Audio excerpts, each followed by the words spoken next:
ওই মাছের পেটের মধ্যে ইউনুস নবী ওই জায়গায় আমার মাওলারে ভুলে নাই।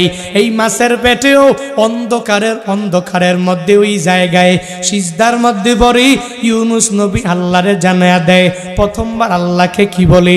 লা ইলাহা ইল্লা আনতা, ও আল্লাহ তুমি সারা দুনিয়াতে আমার কোনো মাবুদ নাই। ওর দয়ার মালিক, দুনিয়াতে তুমি সারা কোনো মাশুক নাই। ও দয়ার মালিক, দুনিয়াতে তুমি সারা ইবাদত কেউ পাবে না। তুমি একমাত্র আমার ইলাহ, তুমি একমাত্র আমার মাবুদ, তুমি একমাত্র আমার মাশুক, তুমি একমাত্র আমার ইবাদত পাওয়ার যোগ্য। আমি বড় বিপদের মধ্যে পড়ে গেলাম, বড় মুসিবতের মধ্যে আমি পড়ে গেলাম।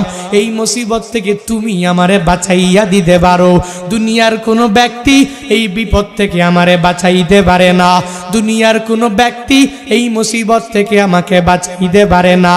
মাছের পেটে যাইয়াও ইউনুস নবী আমার মাওলারে ভুলে যায় না।